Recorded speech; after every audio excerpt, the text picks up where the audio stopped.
گھر میں غربت آنے کے اسباب: غسل خانے میں پیشاب کرنا، ٹوٹی ہوئی کنگھی سے کنگھا کرنا،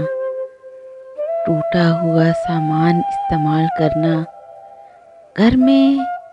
کوڑا کرکٹ رکھنا، رشتہ داروں سے بدسلوکی کرنا، بائیں پیر سے پاجامہ پہننا، مغرب سے عشاء کے درمیان سونا، مہمان آنے پر ناراض ہونا، آمدنی سے زیادہ خرچہ کرنا، دانت سے روٹی کاٹ کر کھانا،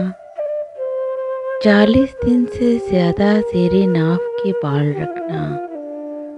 دانت سے ناخن کاٹنا، کھڑے کھڑے پاجامہ پہننا، عورتوں کا کھڑے کھڑے بال باندھنا، پھٹے ہوئے کپڑے جسم پر سینا، صبح سورج نکلنے تک سونا، درخت کے نیچے پیشاب کرنا، بیت الخلاء میں باتیں کرنا، الٹا سونا، قبرستان میں ہنسنا، پینے کا پانی رات میں کھلا رکھنا،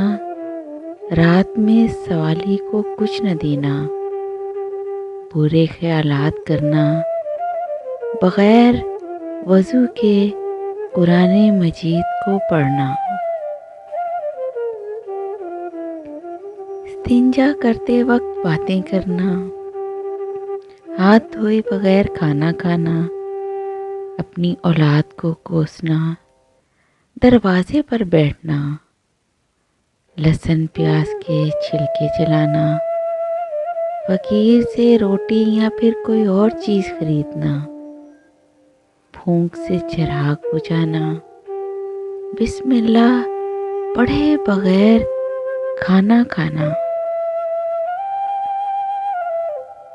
غلط قسم کھانا، جوتا چپل الٹا دیکھ کر سیدھا نہیں کرنا، حالات جنابت میں حجامت کرنا، مکڑی کا جالا گھر میں رکھنا، رات کو جھاڑو لگانا، اندھیرے میں کھانا، گھڑے میں منہ لگا کر پینا، اور قرآن مجید کا نہ پڑھنا۔ Please subscribe my channel and press the bell icon.